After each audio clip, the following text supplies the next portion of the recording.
a Tuesday, so it's Tuesday Thoughts here on SDH, on SDH AM. Man, my hair's all over the place. I cannot explain it. I do not get it. All right. Now that that's at least temporarily fixed. John, here, you there. Thanks for dropping by on a Tuesday. It's another wall-to-wall week here. We'll lay down the weekend, what to expect and what to possibly anticipate as we go here. It's the last week of the regular season in high school, and we'll go over our rundown there. Soccer's in sessions tomorrow at noon. We'll catch up with Aaron Paul, the head coach at Morgan County, and find out what's going on out there. He just cleared a milestone being a part of the program out there, so we'll catch up with him. A couple of other coaches that we've got on our radar. We'll see how many of them can join us here at noon tomorrow as soccer is in session. So last night we were in Decatur for non-region matchup, St. Pius and Decatur. It was great to be able to catch up with our friends on both of those fronts last night as well. So it was wins across the board, so it was kind of a split night, and it was once again interesting across the board. Great comebacks were in the women's match, and it was a dominating performance in the men's match. So today we have a late ad. So I tell you what, let me go ahead and do this. It's been a while since I hit this. It's just it's scheduling. It's not news. So it's just scheduling.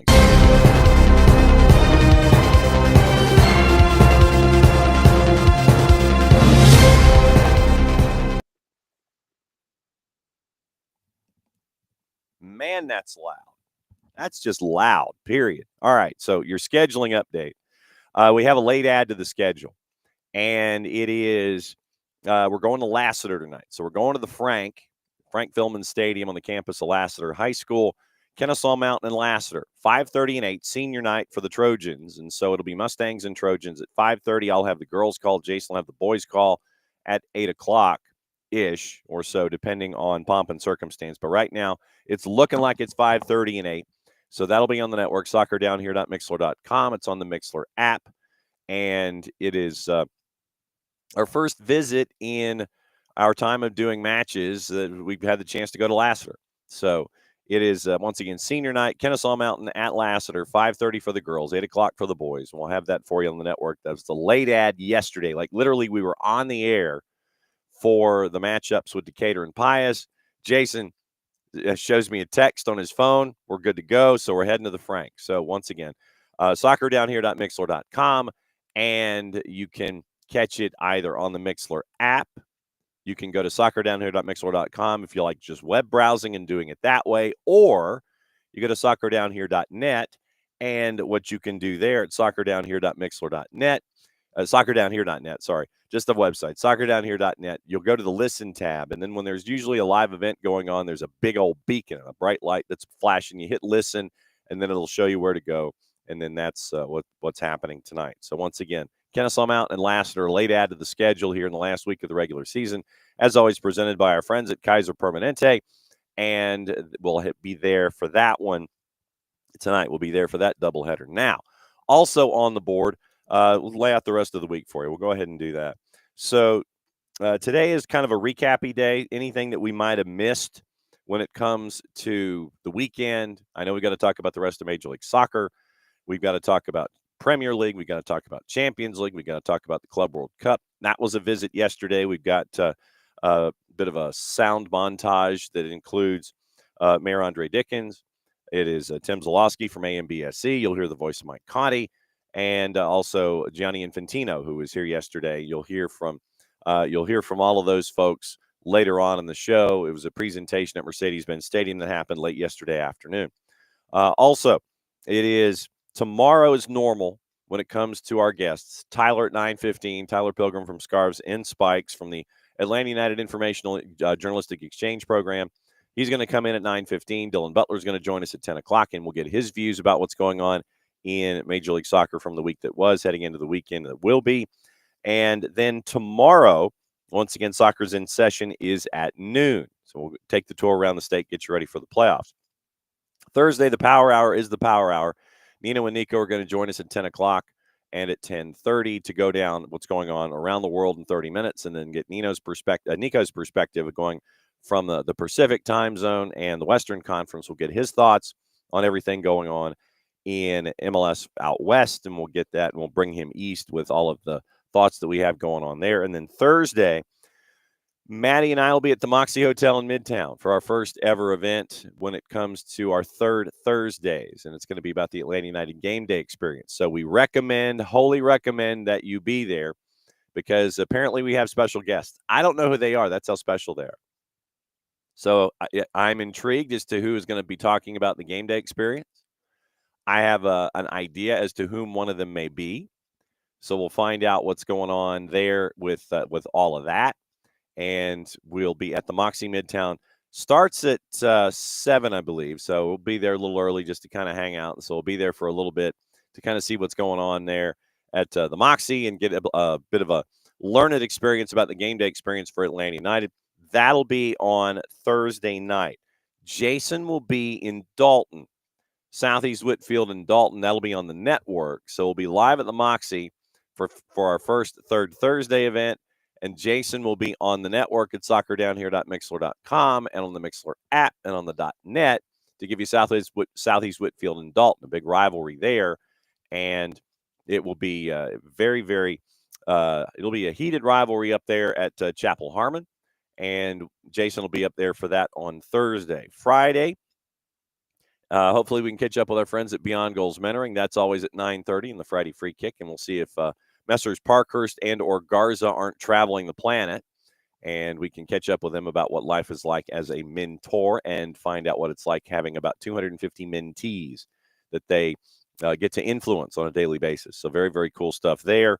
And it is also what you're looking at from a programming perspective. It's the Hour of Chaos. In the second hour, we get you ready for the weekend. We are efforting at some point this week, Dave Leno, the play-by-play voice of Philadelphia Union, as we always do in the transitions. And then we'll get the Philadelphia Union education from Dave at some point. He's got kids on spring break. So we're going to be trying to catch up with Dave at some point when the world has calmed down to a dull roar, and we can catch up with him and find out about what's going on with Philadelphia. Then the matchup for your Friday night, while Jason's on his way to Philadelphia, is Stars Mill and McIntosh. We're going to be heading down to Peachtree City, and it is the battle for the troops, and that is Stars Mill and McIntosh. Once again, this is rivalry week. So we got Southeast Whitfield and Dalton on Thursday. We've got Stars Mill and McIntosh on the network. Maddie and I will be down there for those on Friday, and that'll get you ready for the weekend with Atlanta United taking on Philadelphia on Saturday. And then we can get Rich's opinions about what happened with Daniel Gazdag and all of that. So that's the rundown for the week that we have here at SDH. So as always, it's a packed week this time of year. It's a packed week every week. Who am I kidding? But it's a packed week as we go. And that's the rundown from the news and information and guests and things that we have for the remainder of the week and all the live programming that we have going on. For those of you who are looking, public service announcement, for those of you who are looking for the replays from last night's St. Louis and Decatur matchups, we've done so many games, we have to clear out some space in our archive. So when that gets cleared out, then we can clear out some space, and then we'll do that as a part of my laundry list today of things to do. Clear out the archive. And so there'll be it'll be this afternoon, but we'll get it all figured out. Then you can go back and listen to the St. Pius and Decatur matches from yesterday, and we'll get you ready for the matchups today. Once again, remember, late ad. It is Kennesaw Mountain at Lassiter, 5:30 and 8, senior day for the Trojans at Lassiter. And so we'll have those matches for you on the network here later today. And so, like I said, it's me and Jason on those matchups, but we'll be up at the Frank for the first time in our program history. So, all right, opening kickoff brought to us by our friends at Kickoff Coffee and kickoffcoffeeco.com. If I can remember, what did I do with it? Design. There we go. Design. And there's your QR code. For those of you who are hanging out with us, however you are doing so, you hit that QR code, you kick off your day with Kickoff Coffee and kickoffcoffeeco.com.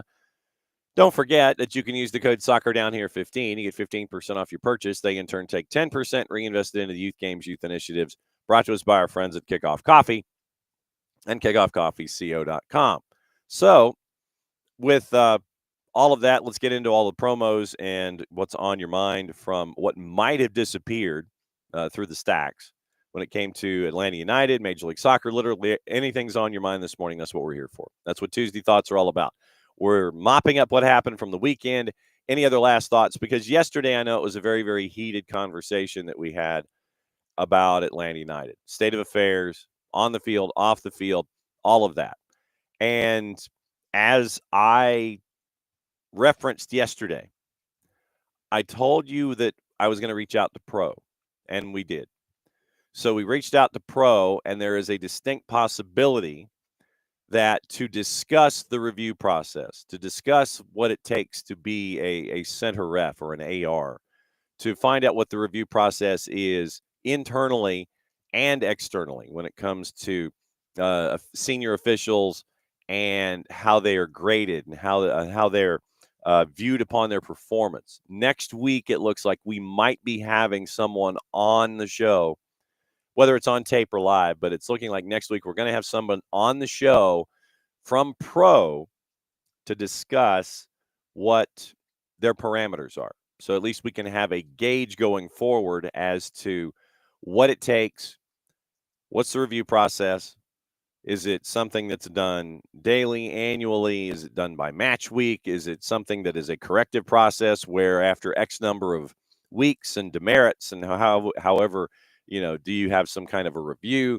Are there reassignments? All those questions that we have when it comes to Pro. It looks like next week we're going to have somebody on from Pro, either on tape, hopefully live, but on tape, worst case, and that we can kind of analyze what's going on when it comes to Pro because of the inconsistencies that we see. So that'll be next week. And hopefully this time next week, we'll be having some Q&A with our friends from Pro, and we can find out what the heck's going on. All right. Run through the promos for you. On the other side of this door, once again, it's our friends from the Marshall Islands Soccer Federation. You can pick up the scarves here. You want to buy all the Marshall Islands gear there actually, let's find out now that we're here. Kickstarter. We'll go to the Kickstarter project because what they're trying to do is have their first ever international soccer matches at John Brown University in northwestern Arkansas in mid-August. Right now, with about a month to go, they are about a third in. So they're at just under 8,000 US for the goal of just over $26,000. So if it is something that you are inclined, or if you know folks that might want to help out on the Kickstarter project, here's where you go. And I'm going to go ahead and dial this up just so everybody has it. So there is the rundown for the Marshall Islands. That's your Kickstarter campaign for the Marshall Islands. Hopefully having their first matches against another couple of nations in the Outrigger Challenge Cup, slated for mid-August in northwestern Arkansas. Yes, we'll be there. And right now, the Kickstarter campaign is just under $8,000 as they're looking for just over $26,000. So if this is something that you are compelled as a cause, then you can help out with the Kickstarter project right there. And you can really make things happen for the Marshall Islands Soccer Federation as they continue to grow, as they are the last nation on the planet that is developing a national soccer program. So that's where we are with the Marshall Islands. Morning, Rich. So it's going to be interesting with all of that. Rich, just to let you know, as a public service, we're efforting Dave Leno this week, and we'll have him on at some point to discuss what's going on in Philadelphia. Now, Rich with his update. All right. So, and this comes from our buddy Jose Roberto Nunez, and it's about an hour old. So news for anyone who is a fan of Major League Soccer.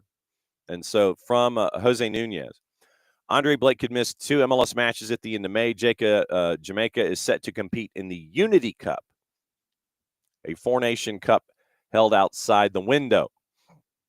Four-nation tournament held outside the window. Week-long celebration of interconnected culture, food, music, comedy anchored around elite footballing talents from our home nations, Ghana, Nigeria, TNT, and Jamaica. May 27, 28, and 31. So Andre Blake could be out at the end of May because the tournament, according to Nunez, falls outside FIFA's international window. Unclear whether non-European-based players like Blake would be released.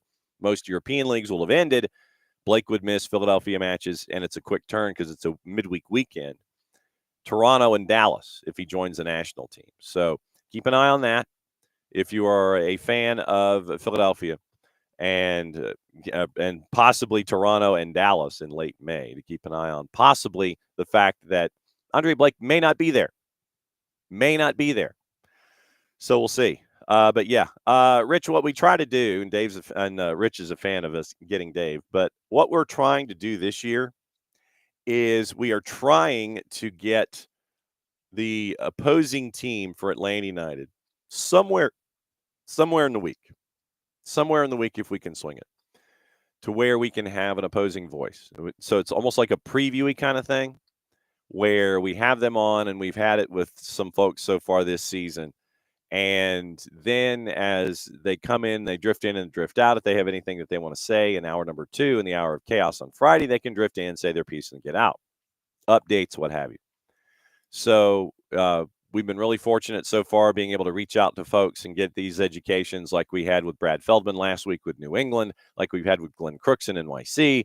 And now we've started our conversations with Dave.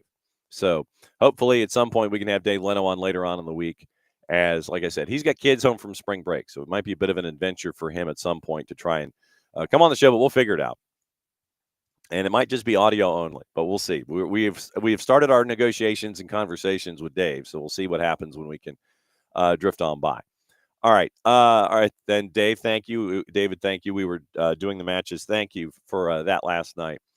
It was a chippy and contested match, and when you have two schools in the Atlanta area going after each other like St. Pius and Decatur, it made for fun. It made for a fun match, and then it was fun to be able to do both boys and girls over at Decatur last night. But David, thank you, kind words. There are sometimes when after your brain's fried and you're trying to come in and you're trying to call a match, it causes you to kind of refocus and reorient things. But no, thank you, David. Back at it again tonight. Kennesaw Mountain is at Lassiter. And for a public service, Rich has linked to the article, and it's also in the Twitch pitch about the Unity Cup and the possibility that the Union would not be of unity because Andre Blake would be in this tournament, and it would be at the tail end of May in a midweek weekend situation involving Toronto and Dallas. But like I said, we got a month or 6 weeks, and we'll figure out if that's going to be something that Philadelphia is going to let Andre Blake do. So we'll keep an eye on all of that. But also on the board, once again, you get the scarves from the Marshall Islands Soccer Federation. If the Kickstarter is up your alley, and if it's something that you feel compelled to donate toward, please feel free. And looking forward to hopefully, someone maybe cutting a couple of rather large checks to help out with the Kickstarter program so our friends from the Marshall Islands can be in Arkansas in the middle of August. So right now, just over 8,000 as they're chasing after just over 26. If you want to buy the Marshall Islands gear, you can go to their store, their Federation website, and go to the store. But if you buy the jerseys and the bucket hats and everything, that comes from England. Scarves come from us. Like I said, I got about 10 on the other side of this wall, and then that means I have to go and order more, which is always a good thing. But you get the scarves from me, jerseys and everything else that comes from the Marshall Islands store over in England. And thanks to our friends at Player Layer for being great folks and helping design the jerseys there for our friends at the Marshall Islands. Also, Grady Baby Co. If you don't have the Soccer is Just Better in Atlanta shirt, whether it is the sweatshirt or the T-shirt, you can do that in one of two ways. You can do that with them, and the boss has already stolen the black one for the black. You can send red or black. The boss has stolen the black one because she can't wear red. And so T-shirt, sweatshirt, proceeds from that go to help out middle school soccer programs in the Atlanta public school system as they help to grow the beautiful game as well. So you can do that at Grady Baby. You can go to Olive in York and get the first ever SDH jersey, and you can do that. And thanks once again to our friends at Kaiser Permanente for helping us out with that. Their name's on the front. Beyond Goals is on one shoulder. Soccer for Good's on a shoulder. If you haven't bought the Navy jersey from our friends at Olive in York, you could do that. And depending on personalization, like I said, consult with Abby because Abby has the personalization, and she can give you her advice as to how it looks. You can either have it in white letters and numerals and personalization, or you can have it in the sky blue, Carolina blue, whatever you wish to refer to it as. And you can get that at Olive in York. Once again, helps out our Soccer for Good campaign here in 2025. Then you can also go to the store at soccerdownhere.net, and you can get all the SDH network gear. You can get some other retro teams that Jason has retrofitted, and it's fun stuff when Jason gets to kind of do the homage to all of the activity that's been late, or that's been very, very early in all of our soccer appreciations here in the Atlanta area. So Jason retrofitted some logos for some old teams here in the Atlanta area, and you can get that stuff too. You can get your SDH network gear, the new logo, not the old logo, but the new logo. You can get that at soccerdownhere.net. So it's Olive in York, soccerdownhere.net. It is once again our friends at the Marshall Islands and our friends at Grady Baby and Grady Baby Co. helping us out every single day when it comes to Soccer for Good campaigns and things like that. We'll get into Fanaticos and Fanatis and the Chant app and all that stuff a little later on about how you can really dive in and be a true degenerate. But that's the interesting part of all of the stuff that we do here at SDH on a daily basis. Okay. Yesterday, I don't know if you saw this. I'm sorry. I have to do the proper close. That's opening kickoff brought to us by our friends at Kickoff Coffee and kickoffcoffeeco.com. There's your QR code for those of you who are hanging out with us. However you were doing so, whether it's on the SDH YouTube channel, whether it is on Twitch, or whether it is on X. And once again, thanks for hanging out with us here this morning as we break everything down. Yesterday, Johnny Infantino came to town, and it was a bit of a showcase for Mercedes-Benz Stadium. And when Johnny Infantino has been going from market to market to market, it has been an opportunity for him when it comes to the Club World Cup, A, to promote the Club World Cup, and B, donate $1 million to the youth initiatives, and Gianni Infantino alludes to that here in the soundbite. This was a montage of individuals that spoke yesterday inside Mercedes-Benz Stadium. It was pushed back because of travel issues until later yesterday afternoon. And it was the voices that you will hear, obviously, Mike Conti, who was emceeing. It is Tim Zalowski from AMBSC. It is Mayor Andre Dickens, the city of Atlanta. It is Gianni Infantino. And so here's a bit of a mashup of what happened yesterday as Atlanta got the chance to have the president of FIFA be a part and celebrate everything that's going on involving the Club World Cup coming here in 6 weeks, is it? It's like 6 weeks. But yeah, so Gianni Infantino was in town yesterday. Here's your mashup of what happened yesterday, where you had a lot of big names showcasing the upcoming tournament that is going to be here in the United States. Atlanta has really become one of the most exciting and passionate soccer cities in the world. And today is not just about a global game, it's about a local movement that really has transformed this city, our city, Atlanta, into a cultural and competitive force in the sport of soccer. Over the past decade, Atlanta has redefined what soccer means in the United States. I'm here with great appreciation and gratitude for this opportunity.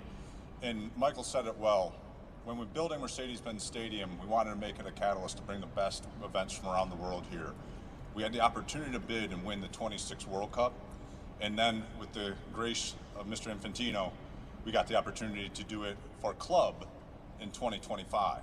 We're thrilled to have you here, President Infantino, in the sports capital of the South, the city of Atlanta, or as we like to call it today, America's soccer capital, right, Atlanta?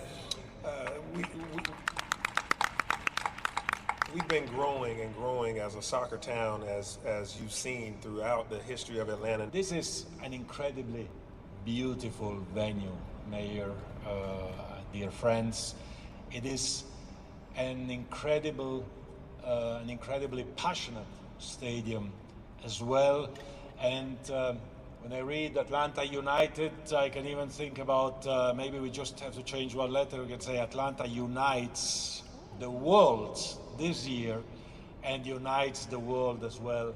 We are very grateful, Mayor, for what you are doing, for what the city is doing, for what Atlanta United is doing, and everyone involved for this tournament of the Club World Cup. And for this reason, and because we are also very much aware of our social role as FIFA, we decided to give a contribution of $1 million for children in the city of Atlanta. Maybe, thank you.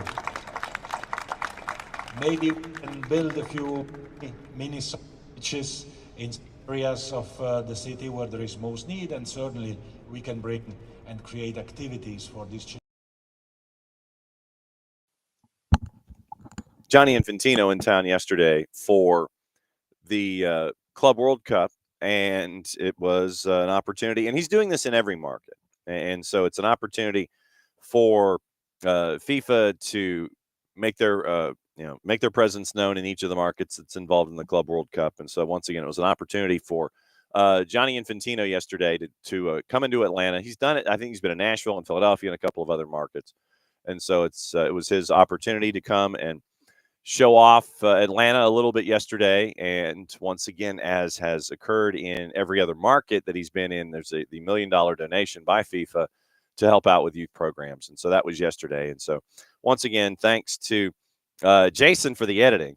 So it was Mike Connie, Tim Zalowski, Mayor Andre Dickens, and Johnny Infantino yesterday in town as we get ready for the Club World Cup. So that's where the Club World Cup is at the moment. We are still, by the way, speaking of the Club World Cup, we are still trying to figure out what in the wide world of sports is going to be going on with the playoff spot. So very, very early this morning, Reuters came out with a story. So Johnny Infantino has said that the governing body will look to hold a playoff after it with LAFC and Club America for the place at the Club World Cup after they removed Club Leon from the tournament. Leon was pulled June 14th, so 60 days out. So literally yesterday was the 60 days. So Leon pulled out because of, remember what we were discussing involving Grupo Pachuca owning more than one franchise that was actually in the tournament.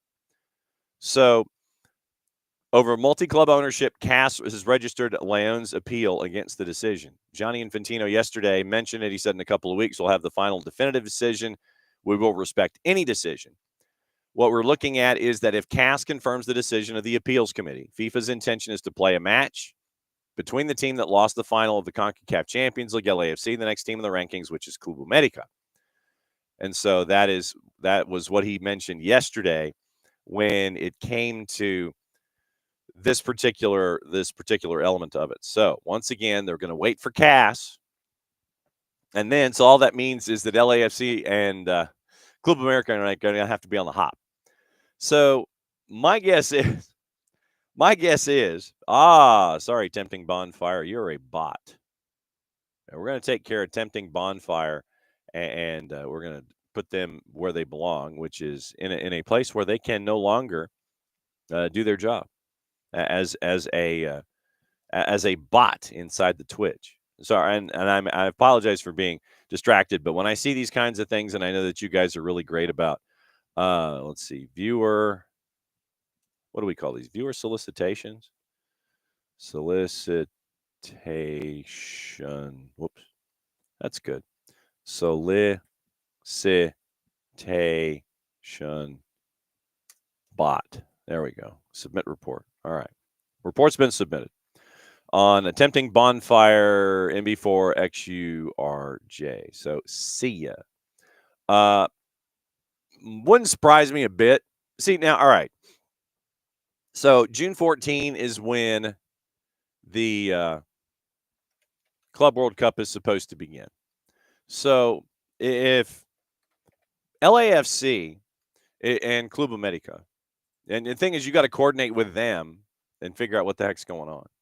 So if LAFC, let's just say, if LAFC gets word from our friends at FIFA that they got a boogie, and it's one of those where, okay, if you want to be in the tournament, great, but you got to be ready. So June 14, here are the weekends that are available for LAFC between now and then. So here's what you're chasing. Yeah, followers on Twitch are botanists. Exactly.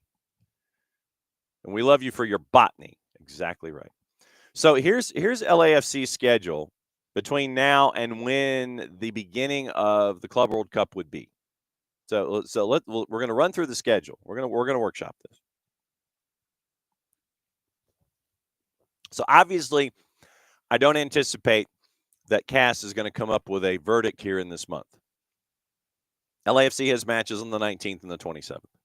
So we could probably take out the month of April. We can take out the month of April. So here's May for LAFC. May, they have a match on the 3rd. Then they have a match on the 11th. I don't know if CAS is going to work that quickly to where you'd have to have a midweek match. And so while I'm thinking about it, let me get Club America's schedule. So let's see if we can cross-reference when this possible match could happen involving these two teams. And I'm going to have to probably pull up both and have both windows up and running. So for Club America, as for them, it's fairly simple because remember, they're at the end of the Clausura. So for them, it could be, a fairly easy run. They don't have anything from Saturday, April 19th, pending playoffs and things like that, until July 30th. So April 19 to July 30, they're fine because the next thing that for them would be Leagues Cup at the end of July. So right now, if you look at the table in Liga MX, Club America is second. So they're going to be in a perfect world. They're going to be trying to figure it out over the next couple of weeks. So if you have in the Clausura, Club America, they don't have to play in that first crazy weekend in April because they're watching everybody else in the play-in round down below, where chaos always happens from like 5 to 12, and then you end up with the 8 survivors, but it always ends up being like the teams in the bottom of the playoff grid in the Clausura. So last week of April, they're watching. First week of May would be when things kick in for them. So then that'd lead to the second week. So you're talking, mid to late May at the earliest that they could do something?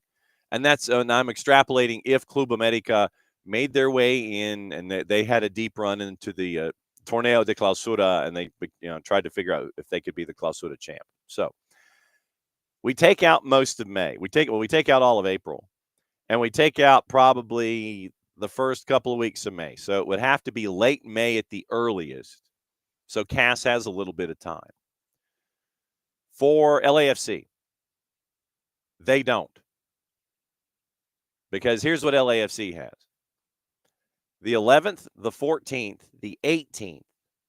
Maybe you schedule something. And like I said, this is all reliant upon CAS and CAS figuring it out. Because remember, you're 2 weeks. You are 2 weeks. 2 months. You're 2 months away. Not 2 weeks. If it was 2 weeks, then that'd be a problem. You're 2 months out from the Club World Cup.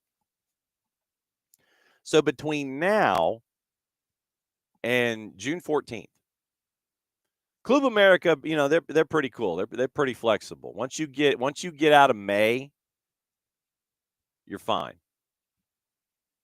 But the problem is, once again, you've still got to schedule what's going on. The schedule for LAFC in May is stupid. The only chance I could see legitimately.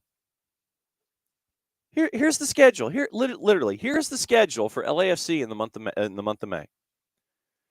LAFC, play the 3rd, play the 11th, and then it's the 11th, the 14th, the 18th, the 24th, and the 28th, then the 31st. That's the month of May for LAFC. That is all regular season games in Major League Soccer. The only gap I could see is if they do something, say, the 21st of May, which gives you a midweek, but it also stacks the deck against you because Club America is done with their season, and LAFC has how many matches in the month of May? 7 matches in the month of May, literally. They have 7 matches in the month of May. They have no gap space whatsoever, reasonably coming out of a decision from CAS to go and play Club America, who will have been well rested, and calling dudes back from vacay. Yo, you saw the news? CAS said, yeah, here's the date. I envision this being a complete and total. I mean, look, I'd love to know when you're going to schedule this. Seriously, I'd love to know. I would love to know when this could be scheduled. Because in the month of May, it ain't happening. Short of maybe something the 21st. Because for LAFC in the month of May, 3rd, 11th, 14th, 18th, skip space, 24, 28, 31. That is LAFC in the month of May. That's the month of May. Like I said, the only date I could foresee, and the fact that the Clausura is over is really helping this out, is right there like in the 21st, like May the 21st, somewhere in there. But what's so bad about it is if you schedule, and I'm not even in the month of June yet, because you're really going up against it at that point. But if CAS delays a decision or just doesn't decide, if you choose not to decide, you still have made a choice. If you wait, if you are CAS and you wait, if you wait to that gap time in May, that window that we have focused in on, you're coming out of El Trafico on the 18th, and you're having to travel to Montreal on the 24th. This is not working well for LAFC. The longer that CAS delays their decision, or just doesn't decide whether it's a delay or not, the longer that CAS does not decide, and Derek, I'm glad you got it, because if you think about it, if you choose not to decide, you still have made a choice.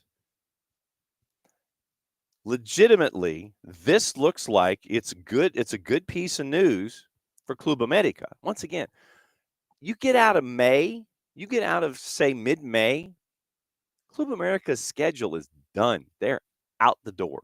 They are on vacay, and they're hanging out in Cabo. They're done. They're waiting. LAFC is in the middle of their schedule and have no time to breathe except for that one midweek window late in May. The longer CAS dilly-dallies and dawdles, the better I think this ends up for Club America here. And I'm just looking at it strictly from a scheduling perspective. Club America's done. They're done by, middle of May. They're kind of kicking around, hanging out, Hey, what's going on? Nothing. I'm going to go to Cabo. Yeah, maybe go to Iztapazihuatanejo. I'm trying to remember all of my old Love Boat stops from when when the Pacific Princess was cruising. And Julie, your cruise director, was telling you what you could do when you got off the boat. But right now, the only time Club America's done, they're literally on the beach. You get into May, and literally that's what you're looking at. You're looking at a team that's done and kind of kicking back and chilling. I don't know how Club America is chilling. Maybe they have some cheladas, or maybe they've got they're just kind of, they're at a resort and they're looking at the Pacific, kind of sitting there going, okay, so when are they going to come out? Yeah. What did they tell us? Oh, okay, nothing yet. Okay, cool. LAFC has one midweek window possibility once we get into the month of May.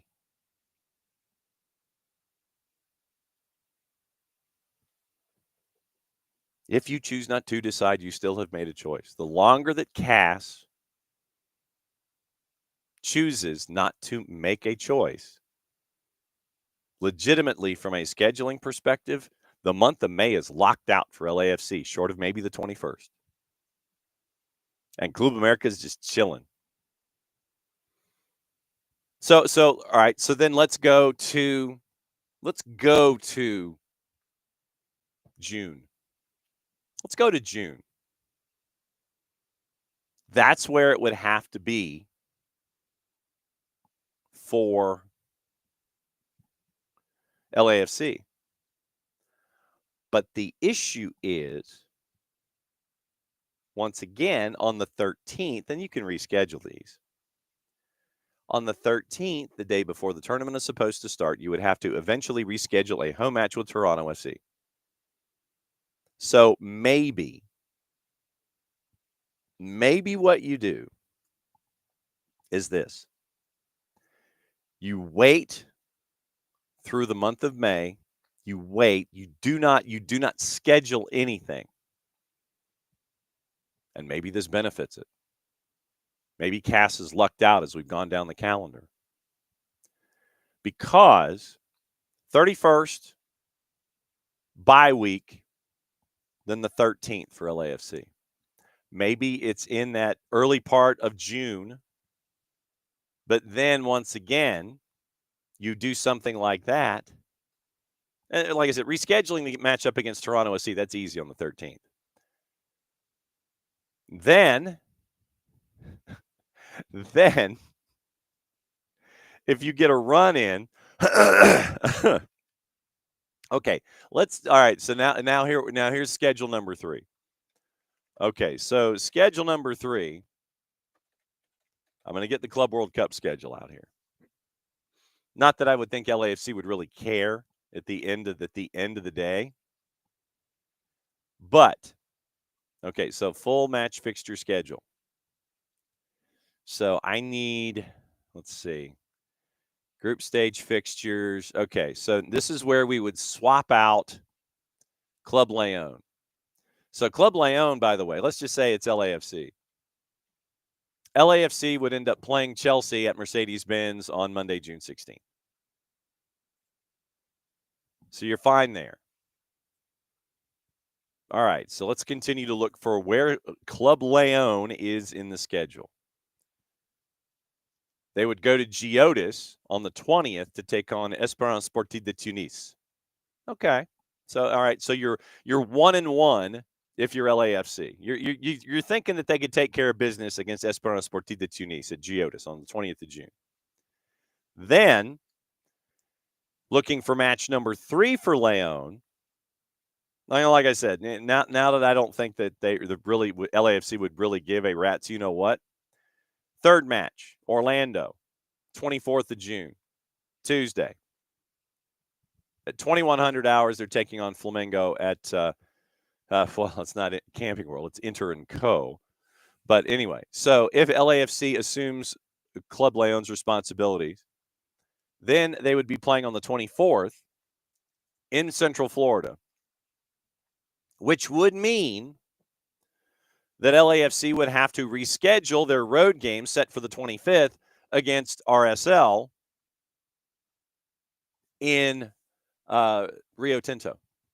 So that's 2 matches rescheduled in the month of June. Like I said, I don't think LAFC really would care, but this is what you're having to do if LAFC survives the wait, figures out when they're playing, and if they were to beat Club America. And so let's continue. And that would be the last group stage match on the 24th. So right now, you would have had to have rescheduled both matches that LAFC, after running through that 7-match gauntlet of May, you would have had to have rescheduled the first 2 matches of the 3 that they have scheduled in the month of June. Like I said, they'll figure it out. LAFC's just like, look, we'll worry about it later. We'll kick the can down the road and not worry about it. Then let's just say that in their group, they were to survive their group. And their group currently is Chelsea, Flamengo, and Espérance Tunis. By the way, I think I want that scarf, the Tunis. So if they survived Chelsea, Flamengo, and Tunis, that would be Group D. So they would have to advance out of Group D. And if they were the runners up in Group D, let's just say they don't win. They lose to Chelsea, get results, goal difference, or what have you, and they finish second. They beat Tunis, and they get a result against Flamengo, and they're second in the group. Then they would go to Charlotte, and this might be where things come to a crashing halt because it's Bayern and Boca in Group C to go with Auckland City and Benfica. But then that would mean that they would have to play on the 28th in Charlotte, which bumps out the other match that they had scheduled in the month of June. So that is what you're looking at when it comes to the schedule for LAFC. It is a big question for them getting into the tournament because Cass hasn't said anything yet. And you get into May, there's like one window. One. It's like Billy Joel, on the album cover of Glass Houses. He's there with The Rock. There's one window you can hit, and that's all you need. You just got that one window. You're taking target practice, and you hope you hit it. One window in the month of May. If Cass dilly-dallies and just kind of sits there and like, you can get something done early June, but then that gives you the sum total of maybe a week to pack up your ish and get here to Atlanta. Because you're playing Chelsea to bat lead off in the tournament here, the first match that we have here at Mercedes-Benz. So that is what to anticipate involving the anticipated matchup. Like Johnny Infantino is like, yeah, if Cass says this, we're looking to have a play-in. I'm paraphrasing, obviously. Today, I feel play-in. But that's what you're looking at. If you're looking at this statement that he said yesterday, that they're looking for a playoff match with Club America, who will be chilling, and then LAFC, who will not have been. That is what LAFC is facing when Cass decides that they're going to come up with a decision involving Grupo Pachuca. So we tip our hats in salute to LAFC for the gauntlet that they're going to run in May. For your own personal sanity, if you're a fan of LAFC, I don't know if you want that match to be the play-in match, and if you want that to be in that window in May, that you'll take it in early June and then see what happens. But at the very least, if LAFC, as we have extrapolated the schedule, if LAFC was to go into this playoff match whenever it is scheduled, then, and God forbid if they wanted to try to rejigger the MLS schedule in that 7-match gauntlet that they're in the month of May. But in common sense planning, it's either going to be that gap week or it's going to be early June. And maybe that benefits LAFC because Club America will have been chilling. They're kicking back on the beach with the SPF 75 or the SPF Hyundai, and they're under the deck chair, and they're just like, yeah, oh, we got a match. But that is what LAFC, in one representation of the universe, that's what they would be facing. They would be facing a playoff game coming out of the gauntlet in May or shoved into the gauntlet in May, having maybe a week to 10 days to pack up your ish and come over here to the East Coast to play in a group with Chelsea, Benfica, and Espoir de Tunis. I may as well just call them Tunis. It takes entirely too long to say. That's what you're looking at here. And then if you're LAFC, like I said, LAFC could give, if they were to get into the Club World Cup, I'm sure they'd sit there and go, yeah, bro, whatever. But then you'd have Olivier Giroud and Hugo Lloris playing in an international competition, and everybody'd be like, woo. But that's what you're staring at if you're LAFC. You get into the Club World Cup. your first two matches the two of the three matches that you have in the window for the month of June, they're rescheduled. And if you get out of group, your entire schedule for the month of June is rescheduled. So that's what you're looking at if you're LAFC. That is your mission should you choose to accept it. This message will self-destruct in 10 seconds. Yeah, I mean, KFC, it is Carthage. That's what you're staring at. And you're just hoping it doesn't turn into a labor of Sisyphus. So, yeah, it is the palace intrigue that is attached with the FIFA CAS decision. And apparently they're going to be using RefCam as well. Mentioning Club World Cup, Michael Rothstein from the Four Letter yesterday. Well, it was a part of the group of folks that joined Madison, Cruz, and Jason and Mike that was there at Mercedes-Benz Stadium. Gianni Infantino not concerned about ticket sales for the Club World Cup. Reasoning for not being worried is because of how stadiums filled up for friendly matches during preseason tours in years past. Quote, I'm not worried at all to fill a stadium when teams are coming to play a World Cup, to play for something real, not just an exhibition game where sometimes the second or third squads are fielded and so on. This is a real game. This is a real competition. This is a real World Cup. It's the best players. It's the best teams coming. Hang on to that quote. Just hang on to that quote. I want to see how these squads look, especially the ones that are on there in between season breaks. Do we get the studs? Do we get the mixes? Do we get youth? I'm intrigued. Infantino said that once people understand the competition, they'll buy in, but admitted FIFA has to explain the Club World Cup to fans. Never been this large, never had a format after the 7-team version was held in 21, 2, and 3. FIFA officials declined to release ticket sales numbers thus far when asked yesterday about it. But remember, you get 20 separate Club World Cup tickets, 20 separate matches. You get the right to purchase the one to the FIFA World Cup final. Cheapest seat on Ticketmaster for the opening match at Hard Rock with Messi and friends in Al Ahly is $356.80. Multiple sections show over 100 tickets available on Ticketmaster. Same goes for the second match of the tournament in Cincinnati, Bayern Munich and Auckland City. Cheapest seat going for $94.80. First match at the Rose Bowl, PSG and Atletico Madrid. Over half of the 26 sections of the Rose Bowl have at least 100 tickets available on Ticketmaster. Cheapest ticket, $133.80. Guaranteed option to buy the ticket to one of the next summer's World Cup matches, not including the final.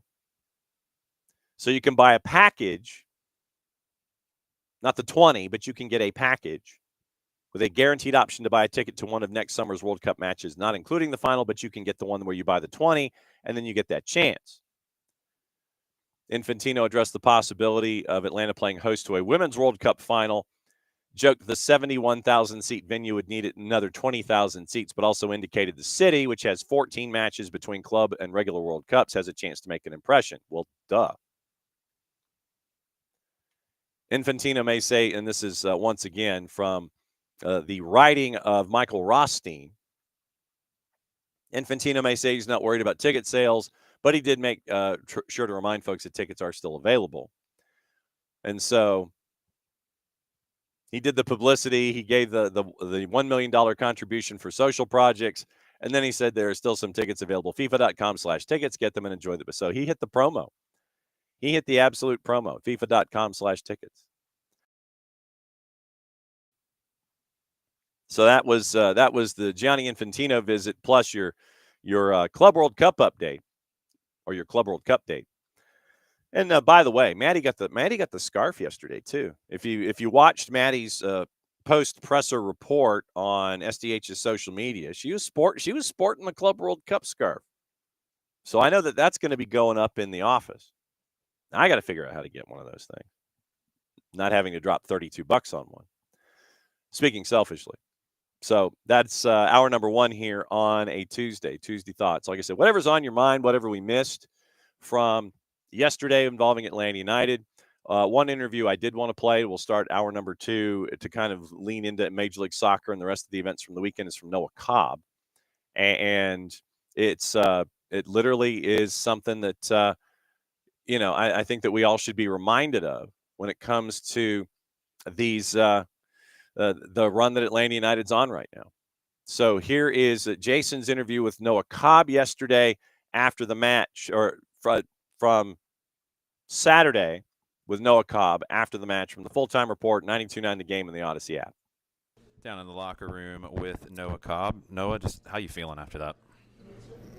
Very disappointed.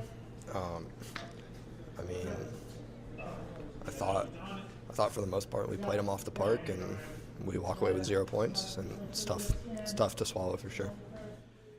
It's one of those games where a lot of things go against you. You hit the post a couple times. There's decisions that happen. Just the second half, it felt like it turned. Your inclusion was a big part of that. What is the next step for this team in your mind? I think it's matching performances with points, and I think, like in the second half we played so good, so good, and we still walk away with 0 points. I mean, I think if you play that game 20 more times, we win every single time, and it's just. But you know what? We only play it this time, and it's about being clinical. It's about taking that 45, 60, 30, however many minutes we play well, and trying to get it to 90 minutes and do that week in, week out. For fans on the outside, and they see it, and I know everybody's feeling that frustration. What would you tell them about what the mood is within the locker room after a game like that, and the mood to get things going in the direction that all of you want? Yeah, we're as disappointed as you, and more. Like, we feel it in the locker room. We're the ones experiencing it, and we're the ones that, are working our butts off every single day to try to get points on the board, and it kills us when we don't. And because we know what a big club this is, and we know what a big part of the club the fans are. So we know when we can't do that, it's a big letdown. And I think, like, everyone, including the fans, us, we know how good we are. We just have to get to that point where we're matching points with performances. Big week this week as you prepare for 2 on the road in Philly. You know how Philly can be a difficult place to play. What's the most important thing for the team to work on this week to get ready to get a result there? I think it's just clearing our heads, especially early in the week. That this game's past us. The games come thick and fast, and we have to just it's next game mentality. And I think we have to learn from some of our mistakes in this game, and I mean, it's a different opponent, but we can apply the same things because we know when we play well, the other team has to adapt to us. Noah, thank you for the time. I'm sure I'm the last person you want to talk to right now.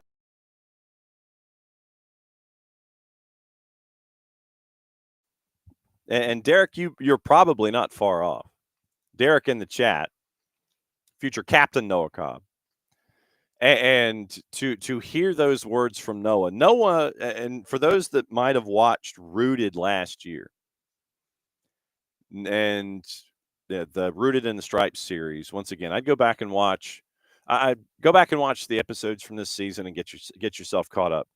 But when you listen to someone like Noah, who and I apologize with the words I'm going to use, but he balls out.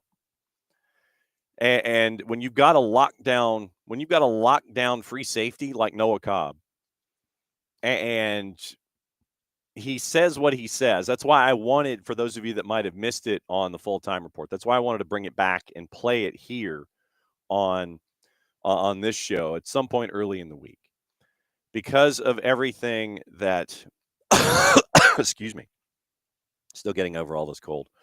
For everything that we've seen Noah accomplish.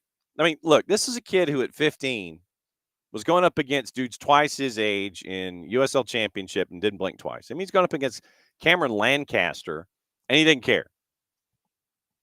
We've seen folks like Noah Cobb, and Noah has been that lockdown-free safety. And another element of the growth of Noah came from the Rooted series. Actually, It was the response that Garth gave Noah after the clincher against Messi and friends at the Erector set. And the reaction that Garth had with Noah after that match, the faith that Atlanta United has shown in Noah Cobb ever since he walked in, coming in from Chattanooga, to see where he is now, to see the fire, to see the passion, to see him continue to grow as that lockdown free safety who has, and kid has speed to burn and he ain't afraid to use it. So when you have someone like Noah Cobb say what he said on the full-time report, that's why I brought it. That's why I brought it back to play here early in the week to get everything moving forward, getting ready for Philly. Derek thinks it's time for Noah to get more playing time, and I guarantee you, sir, that you are not in the minority. Is that a double negative? But, yeah, you are not a minority opinion about Noah Cobb. So we'll see how it continues to progress. But I thought it was important to bring back that sound with Noah to discuss everything that's been going on involving Atlanta United and to kind of take you inside the locker room. Noah's not going to mince words. Noah's not going to mince words with his teammates. Noah's not going to mince words in the media. He's going to let you know what's on his mind. If everything is cool, he'll let you know. If it's not, and if he's chapped, you hear it there. And to have that kind of honesty, it's always cool to hear, to know that it's there, and to know that you can go to a place that it's being expressed. So, like I said, I just thought that was important to bring that with Noah here on the show, at least early in the week, to get you ready for what's going to be happening in Philadelphia this weekend. All right, rest of Major League Soccer, and I know that we've got to get into AM news, and we've got to get into what happened in the Premier League yesterday and on the weekend to get you ready for what's going on. We've got Champions League today. We'll get into the juice boxes for that, and we'll lay it all out for you here in hour number 2, because once again, whatever else is on your mind, whatever is on your thought processes as we go here on a Tuesday, where any and all thoughts are readily available. Okay, results from the last weekend, and we'll burn through them. And you've also got Open Cup today, so we got Open Cup today and tomorrow. It's the third round of Open Cup, so we've got those juice boxes to get into as well. And it's a visit from a bunch of old friends as one of the matchups in Open Cup, so we've got to get into that too. But all right, last weekend in Major League Soccer. Morning, Michael Valverde. Toronto and Minnesota played 90 minutes, and we can't get our lives back. Goalless draw at BMO. I don't know how many of you had, and legitimately, I had on my fantasy team 2 players from Minnesota United. I cannot remember the last time that I had 2 players from my fantasy team from Minnesota United in a situation. And what I did is I had one on offense and one on defense, which to me meant going into this matchup, I figured that Minnesota United would score goals and they wouldn't give up any. I was half right. But unfortunately, I was half right both times over. I didn't foresee Toronto scoring any goals. I foresaw them giving up a couple, but I was only half right. For those of you that had Sean Johnson in some kind of a salary conundrum for your fantasy team, you end up with a goalless draw. 90 minutes of your life you can't get back. Goalless draw with Minnesota United and with Toronto FC. I imagine that if you were to talk to Robin Fraser, he would say one thing. If you talk to Eric Ramsey, he would probably sit there and would be profoundly disappointed, and there might be some choice words that are attached to it. Orlando and New York, same thing. But in this one, you figured that the defenses would kind of be there as a part of it. How Red Bulls didn't score once again on the road, that's probably, I'm answering my own question. But Orlando and Red Bulls, looking at the lack of offense from both of these teams, it's like you wonder which Orlando team is going to show up, and you wonder why the team that you're used to seeing with Red Bulls didn't show up. Is it just something as simple as just being a road team? Have to keep an eye on this going forward. Cincinnati squeaked out a 1-0 win against DC United. Not necessarily a sentence that I would have had played out there either. I started Evander, I think, in fantasy this week, thinking that DC United, and I thought about Christian Benteke. I thought about it, but just the lack of support kind of turned me against that idea. So Cincinnati, 1-0 winners over DC United. Charlotte on the road did just enough. No Wilf Zaha because his hand has had surgery, and the physicians wanted his thumb to get better before it's. I think they wanted the scar to lessen before they wanted Zaha to go out there and have any kind of contact. So Charlotte gets the 1-0 win over Montreal. And we'll go over the schedule. Once again, still safe from not drinking Diet Mountain Dew. NYC over Philly by the score of 1-0. I do want to talk to Dave Leno about this as a part of the larger picture when we catch up with him later in the week at a predetermined time. What happened? The club that we're used to seeing with Philadelphia, with all the offense in Ty Barabo, did not exist. It was at Citi Field. Maybe that was it. I don't know. No Daniel Gazdag. We got to get into that with Dave as well. What's the absence? What's the absence of Gazdag? What does that create? What's the locker room vibe? All those things. We got to get into that with Dave Leno at some point this weekend. We will. The one surprise, I think, was how Vancouver thumped Austin. I did not have Brian White on my fantasy team. I did not think that Vancouver had 5 in them after what happened in the midweek. I legitimately did not. 13th, 38th, 59th, and 83rd. Sabi had a goal in the 47th. He broke up the momentum. Pereira had an oh, by the way, in the 90th. It was 5-0, and then an oh, by the way, to make it 5-1. Did not have that with Vancouver, and obviously that right now, that's your coach of the year. That is your coach. That is the coach of the year right now. How they are doing what they are doing and continuing to do it week in, week out, I have no idea. But, you're doing well so far. You're going to ride that horse. Like I said, I don't know how Vancouver put 5 on Austin after the week they had. After the emotion that they had, they navigated it. They got through it. They got home. They put 5 on Austin. Did not have that. Seattle beat FCD at Toyota in the Jesus Ferreira revenge game. 1-0. That's all you need. Nashville beat RSL 2-1 at Geodis. I was not anticipating this. Daniel Lovitz, of all people, scored in the 30th. And so Sam Surridge took the PK. They were down 1-0 after Marzik scored.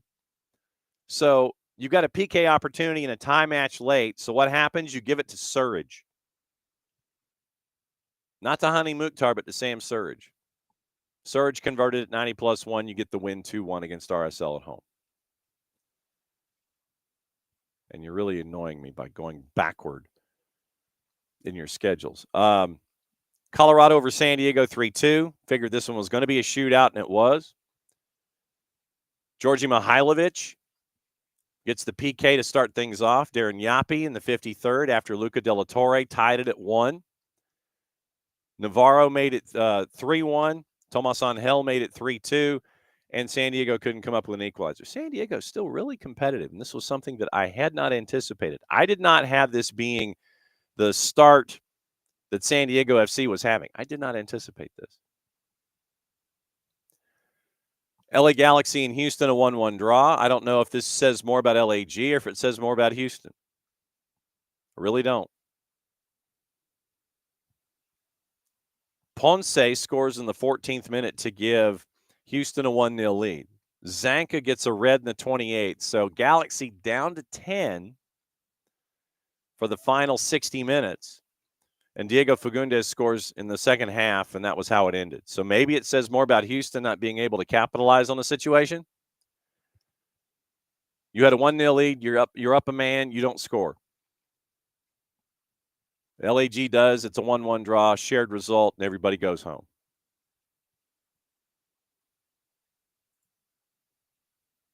Now, LAFC over San Jose 2-1. We figured it was going to be crazy, and it was.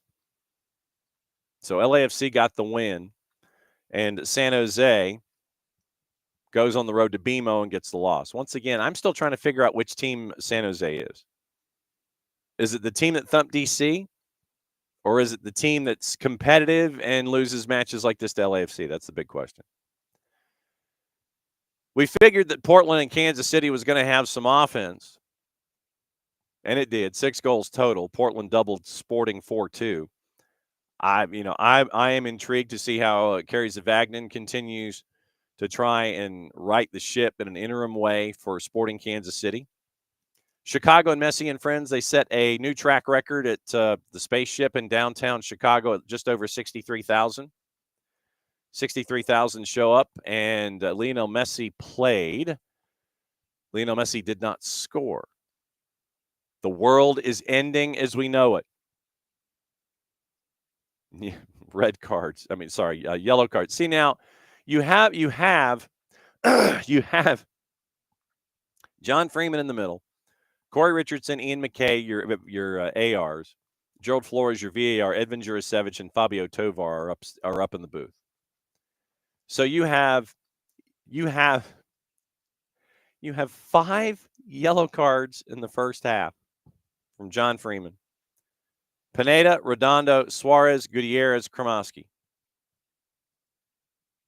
3 yellow cards on Messi and friends, Redondo, Suarez, and Kremoski. 2 on Chicago, Pineda, and Gutierrez. Elliott, Orahel, Carlos Terran, all in the second half. So it ends up 8 yellows on the day. So grab your helicopters and start them up. No yellow cards at all in the second half for Messi and friends, but you have 3 in the first half. Just putting that out there. Morning, Alex. Morning. So you end up with that at the end of it all. No goals, 8 yellows, most of them in the second half to Chicago. Well, it's 5. It was 3 in the second half. They all went to Chicago, and so Chicago ended up with more yellows, 5-3. All 3 yellow cards for Messi and friends in the first half. No yellow cards in the second half. Who knew? Also on the board, your Sunday night soccer, Columbus and St. Louis, all caps, lose it 2-1 at Energizer Park, and you got to see what Daniel Gazdag means to Columbus Crew. Joao Klaus scored in the 7th. Moreira scored late in the first half. You can't have that happen. Roman Berkey is still injured. Ben Luton in net. 1-1 at the break. Diego Rossi scores early second half. You thought Gazdag had one on the board, but the flag went up. I know that Rich's ears are ringing with all of this conversation. But right now, 2-1 as your final, and that was the final score on SNS on Sunday night. So that's where we are with the scores from the week. Let's take a peek at the standings. Then we'll get into Open Cup and all of these other things that we have going on. We'll go Open Cup, Premier League, whatever else is on your mind. So conference standings after this match week. Eastern Conference, Columbus, 18 points, ahead of Charlotte and Cincy. Charlotte has a better goals against or goal difference. Messi and friends, 7 matches in, match in hand. So if they win, they would still be unbeaten at 5-0-3. But right now, 15 points, 7 matches, they're in 4th. Union are at 13 points ahead of Nashville on goals scored, both at 4-3-1. Orlando, Chicago, Red Bulls, 7-8-9, all with the identical 3-2-3. And it is Chicago on goals scored that gives them the 8 and Red Bulls the 9. NYC is at 11 points. Atlanta United is at 9 points, 1 win out of being in playoff contention or being in the playoff discussion. New England is at 7 points. DC United's at 6. Toronto's at 4. And at 0-6-2, CF Montreal is at the bottom of the East. In the West, Vancouver at 19 points in 8 matches, 6-1-1. They have only given up 6 goals all season. Maybe we should all start Takaoka and net when it comes to our fantasy teams. 6-1-1, 8 matches, 17 goals scored. highest powered offense in Major League Soccer, 6 allowed. Vancouver at 19, 4 points clear of Minnesota, 5 points clear of San Diego, Portland, and Colorado, each at 4-2-2. San Diego scored 15 goals. That's why the goal difference, and they are ahead of Portland and Colorado. Austin's in 6th after getting thumped. They went from a +2 in goal difference to -2. They've only scored 6 goals this year. After all the money that Austin has scored, has spent, all the money that Austin has spent, they have six goals. Hang on just a second. I think I'm not mirrored, but it's just I've got to figure out 6 goals. Yeah, 6. I have to do it reversed. So 6 goals. 6 right now this season for Austin. And that's not good. Considering that you had only given up 3 and you had only scored 5 going into the matchup against Vancouver, and your by the way goal by Pereira in the 90th was your 6th goal of the season. You signed Ustari. You signed Brandon Vasquez. All of this money that was spent, all of this money, and you have 6 different goal scorers. Bukhari is who I was thinking of. Ustari's in net. Bukhari's a striker. So Guilherme Biro, who is not a striker. Pereira, not a striker. John Gallagher, not a striker. Vasquez, Bukhari, and Azuni have half of your goals, but it's 1 each. All the money that you spent in the offseason to bring in those folks, 6 total goals, and your 3 dudes have 3 of them. And that's it. 1-1-1. That's what Austin FC has done so far this year. Not much offensively. And you're still 6th. Brad Stuver is going to need a medal and a statue and a bunch of things when his time in Austin is done.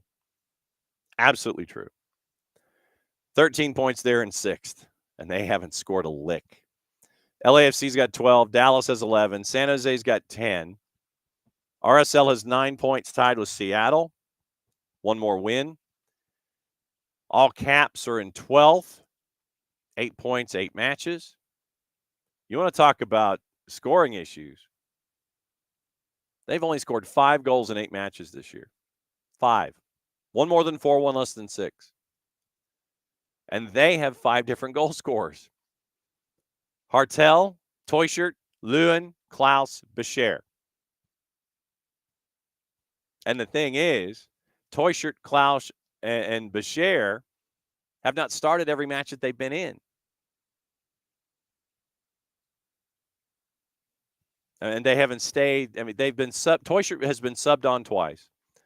Klaus has been subbed on in 3 of the 7 matches. Bescher has been subbed on in half of the matches he's played. Each have 1 goal. Hartel has played in all 90. Lewin has played in all 90. And that's it. Hartel has not subbed on once. Lewin has not subbed on once. They've started all the matches that they've been in. But they only have 5 goals all year. Much like Austin, different goal scorers. Yeesh. Yeesh, as the kids say. Marcel Hartel is quite pleased with his moving from the Bundesliga to go play at all Caps. I'm sure the fans in St. Louis would like for him to score more goals.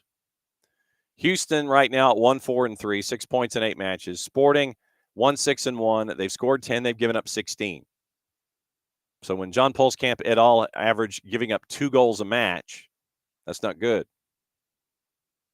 LAG 0-5-3, 6 goals scored, 15 allowed. So San Jose, because of their thumping of DC, they have 16 goals scored. Vancouver has 17. And no one in the Eastern Conference has any more than 15, and that's Orlando. Most prolific offense is in Vancouver. And they have one of the best defenses so far out of the blocks. LAG, however, has only scored 6 goals in 8 matches, and they're 0-5-3. And I can understand why. Obviously, when you don't have Ricky Puig and you don't have Joseph Paintzel, that creates more issues for Gabriel Peck. You were looking for more out of Christian Ramirez. You haven't gotten it, at least in bulk. Seagram is your leading scorer with 3. You haven't gotten a whole lot out of Diego Fagundes, who scored only once this year in 8 starts. Gabriel Peck has 1 goal in 7 starts. Garces has 1 goal in 5 starts and 7 appearances. So Seagram has half of your goals in Los Angeles right now. And that's where we are after match week number 8. The chaos that will ensue, and we'll talk about it tomorrow with Dylan Butler, who's going to join us in hour number 2. And we'll talk about it with Nico Moreno on Thursday, get him ready for the weekend and find out how it was for the Jesus Ferreira revenge match and get you ready for the weekend there. Open Cup is tonight. And you can, once again, now the expanded coverage of Open Cup. It was announced yesterday that Paramount Plus is going to be expanding everything. And so you're going to have Golazo Network with a doubleheader. Paramount Plus is going to have access to all the matches, so you don't have to go to the U.S. Soccer YouTube channel. But all the matches starting in the 3rd round, Golazo Network and Paramount Plus are going to have access. So looking at what's happening today, and we'll just go ahead and run through the full list of what's going on. CAF U17 Championship, the semis are going to be on BN and Espanol simulcasting if you don't have all the BNs. BN, Nuestra Tele, CDO, For the Fans, TESE, Gold TV, and our buddy Nino Torres. Liga 1 Max Pro. All points in between. You can go to Fanatis, fntz.co/soccer down here. Helps you out, helps them out, helps you continue to be a true degenerate in the sport of soccer. CAF U17 Championship semifinals on BN this afternoon at 1 and 4. Lou City, Loudoun United, 7 o'clock, Open Cup 3rd round. It's on CBS Sports Network. FS1, late night because they have not sprung forward yet. Juarez and Necaxa is at 11 o'clock. 2 NA Champions League, Dortmund and Barcelona is at 3 o'clock. Liga MX doubleheader on 2 NA, Pachuca Tigres at 9, Cruz Azul Leones at 11. Universo has a Chivas and Puebla at 9. Univision is simulcasting Borussia Dortmund Barca. Golazo Network has your doubleheader. P-Hop, the Portland Hearts of Pine, taking on Rhode Island FC, and our mogul in training, Michael Parkhurst. AV Alta is late night, taking on Orange County. MLSNextPro.com has activity for you in the midweek. Messi and Friends 2 hosting Orlando City B. That's at 7 o'clock. Champions League, Villa PSG's at 3. Same with Borussia Dortmund Barca. Then Paramount Plus has all the activity in the 3rd round of the Open Cup. Crew 2, Pittsburgh Riverhounds, P-Hop and Rhode Island FC. Charlotte Independence, North Carolina FC, if you want some old USL Championship vibes and or USL League One vibes. Lou City, Loudoun, Charleston, and South Georgia Tormenta at 7:30. Keep an eye on that one, people. Union Omaha, San Antonio, Tacoma Defiance, Oakland Roots, and AV Alta, Orange County. That's all once again on Paramount Plus. Peacock has Chivas and Puebla at 9. On the women's side, Women's Super League, Arsenal and Leicester City. That's on at 2:30. That's once again on ESPN Plus. Now, let's get into juice boxes for the day and get into your juice boxes for the Open Cup. So let's see if there's anything completely and totally screwy when it comes to any and all of the activity that we could be facing tonight, once again, starting at 6:30 and working your way through 10 o'clock. So it'll be a late night, but it won't necessarily be a later than late night. So as we break it all down, once again, Crew 2 and the Hounds. Okay. I don't know. Like I said, I'm looking at the graphic on MLSsoccer.com and their schedule grid. I don't know when the Pittsburgh Riverhounds just turned into the Hounds, but that's what we're staring at. Columbus Crew 2 and the Hounds. I feel like I need jazz hands. CBS Sports and Paramount Plus at lower.com. The Hounds. I don't know if Bob Lilly would like just being referred to as the Hounds. I don't know if he would be a fan of that. He might be yelling at somebody at some point. Crew 2 a plus 297. 90-minute draws a plus 248. The Hounds are a minus 125. I feel like I have to say it that way from this moment forward.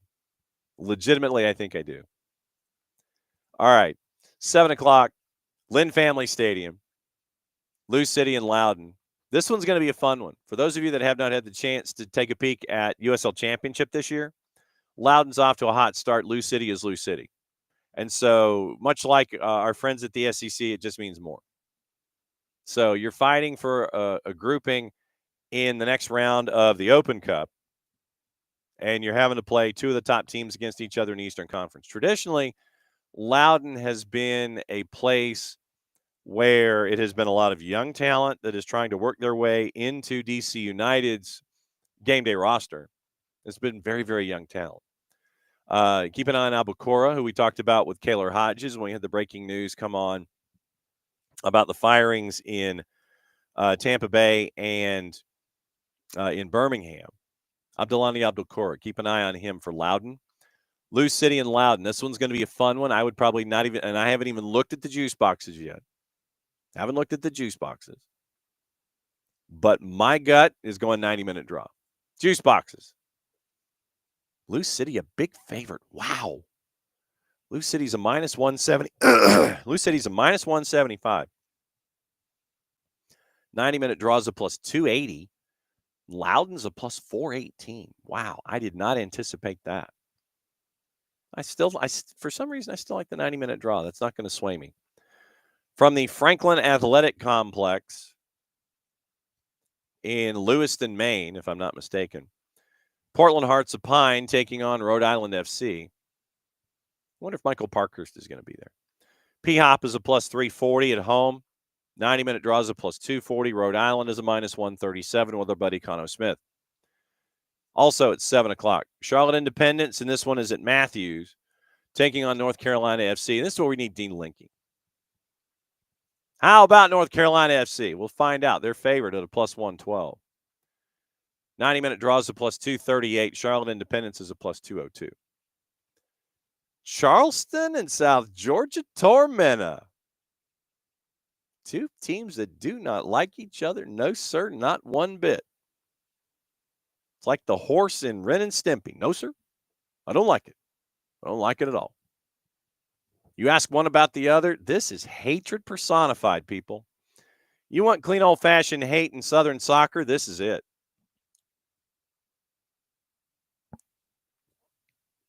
Charleston and Tormenta at Patriots Point. If you're anywhere near this one, go. Just for the sheer history factor. Charleston, obviously a big favorite because they're in USL Championship and Tormenta is in League One. Charleston a minus 256. 90-minute draws a plus 362 and Tormenta is a plus 509. If anything happens in any of these matchups from tonight, we'll effort the folks to be in the first hour tomorrow, and we'll do the same thing on Thursday, or in the second hour on tomorrow and the first hour on Thursday if anything happens. Union Omaha, the Murder Owls, Los Bujos at Caniglia Field, taking on San Antonio FC, and I know that our buddy Harry's keeping an eye on this one. So 8 o'clock, and what they don't mess around. It's like literally Caniglia Field, and I want to say that's at UNO, and so Nebraska Omaha. So 8 o'clock Eastern, Murder Owls in San Antonio. San Antonio's off to a great start in USL Championship, and Union Omaha is Union Omaha. Union Omaha is a dog at home at a plus 268. 90-minute draws a plus 271. San Antonio a minus 125. 2 late nights. AV Alta at home in the Inland Empire taking on Orange County. AV Alta a plus 2.25. 90-minute draws a plus 218. And Orange County favored, but on the plus side at a plus 108. Tacoma Defiance and Oakland Roots. Roots have gotten off to a horrible start in a USL Championship. They are plus 169 on the road at Starfire. Draws a plus 229. Tacoma Defiance at home favored at a plus 137. So an MLS Next Pro side favored against a USL Championship side because, once again, Oakland has gotten off to a horrendous start. Horrendous. 3 syllables. Accented each time. Horrendous start. How horrendous, you ask? Well, I'll tell you. Bottom of the Western Conference, horrendous. 1-1-4 in their first 6. Goal difference of -6. They lost 3 of their first 4, by the way, to start the season. They did get the win last time out, beating FC Tulsa on the weekend to get their first win. They were looking up at everybody. 0-1-4 in their first 5. They did great things at the Oakland Coliseum with the sellout. But they finally got their first win of the season in match week 6 to kind of draw themselves back in toward the playoff discussion. But really, I mean, legitimately, if you're looking for a story out of the blocks, it's Lexington playing in the Western Conference. Right now, they're in the 8th playoff spot, 1-3-2. They're grinding out results. They started the season with a win. Then they drew 2. Then they had a 2-game match losing streak. Then they drew last time out to get to 6 points. This is going to be a slog for Lexington. Travel alone is going to be a slog for Lexington. So if you're keeping an eye on what's going on in USL Championship, keep an eye on Lexington. If they're growing into the schedule, if they're doing well, if they get to a hot point and then they just fall off a cliff, when did they bonk in this schedule? That to me is a question that I will have for Kaler and everybody going forward. When did Lexington bonk? And for those not familiar with that term, that is a running term. You know, marathoners, road racers, etc. When they hit that wall, it's called bonking. So when does Lexington bonk in this schedule with them being in the West? That's the larger question for me. Then just for the record, hang on just a second. I love allergies. So for the record, the other Open Cup matchups tomorrow, and like I said, we'll just do the cursory run of the juice boxes today, and then we'll do more of an in-depth through tomorrow. With the matchups currently that have juice boxes attached, Indy 11 big favorite against the Miami FC at home at the Mike. Phoenix Rising on the road favored at FC Tulsa. New Mexico at the Lab is favored, and the minus side hosting El Paso Locomotive. So nothing like New Mexico and El Paso going at it in a rivalry game, eh? So the other matchups on tomorrow, and you got 8 of them. FC Naples and Tampa Bay, and that's at FC Naples. Remember what happened with FC Naples and Sarasota last time out, where they came to blows, basically? How does FC Naples handle Tampa Bay? How does Tampa Bay handle a new coaching change?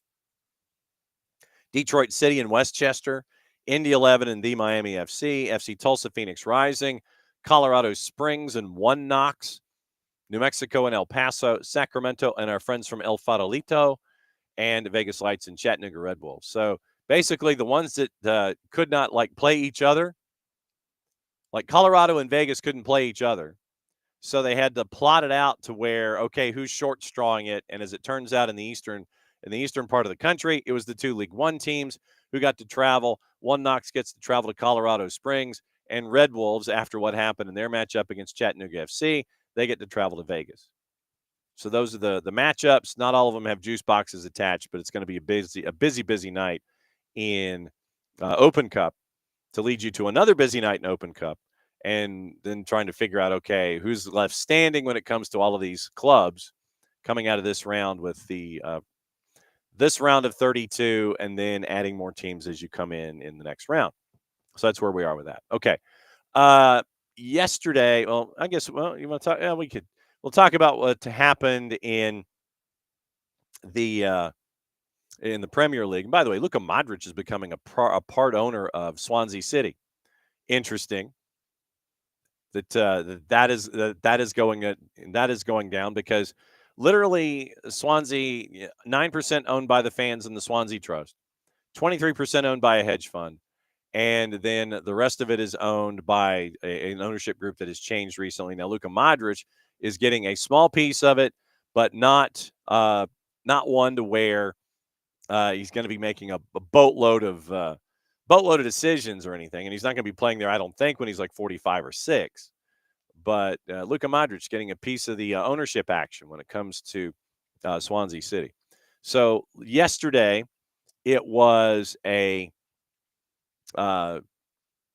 it was an intriguing day on Monday Night Football because you ask yourself occasionally, it's like, okay, so when does a goal in the first minute stand up? Answer, yesterday.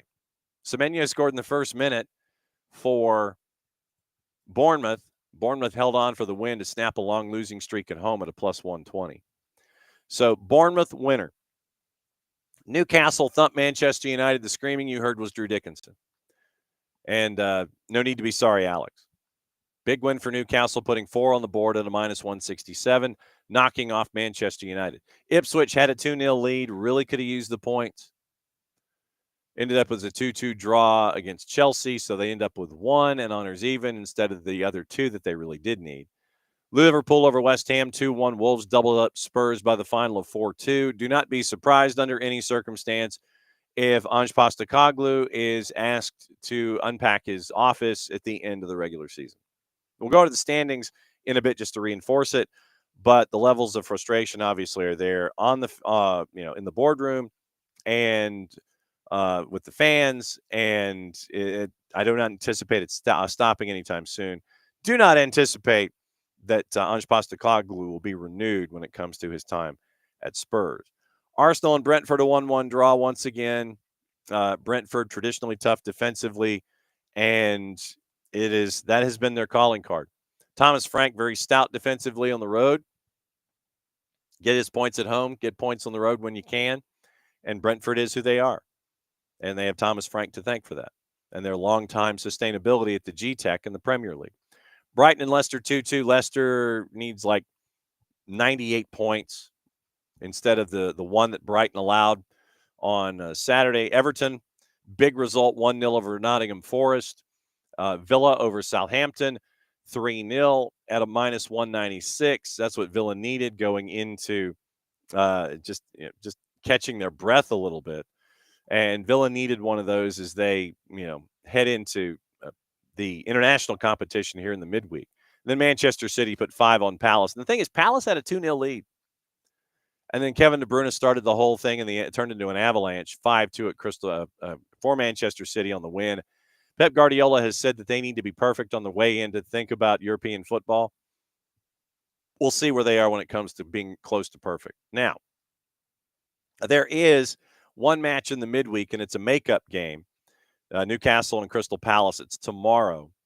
And Newcastle minus 143, Palace a plus 376, draws a plus 293 in the composite. Standings, just so you know them. Right now, and it looks like it's going to be 5 teams in European competition for the Premier League. Liverpool lost their second match of the season. Oh my God, the world is closing. 23-7-2, 76 points, 13 clear with 6 to play.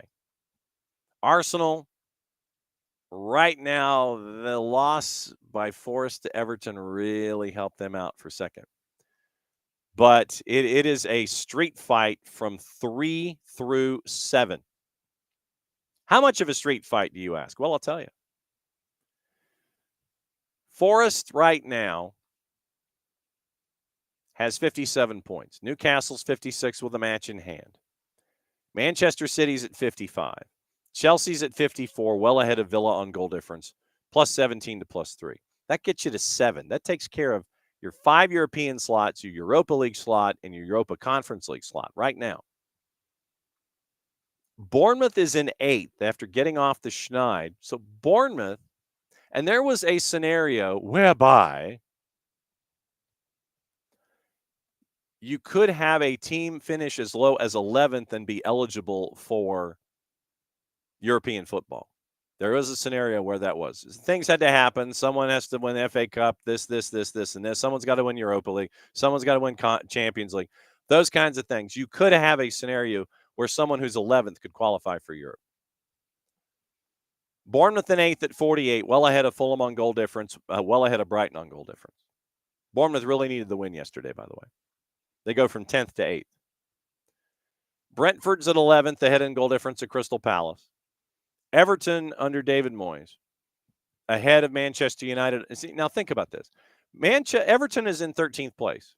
Once again, David Moyes has come in to save the day. David Moyes is underdog. I don't know. I don't know who that makes Polly Purebred in this particular situation.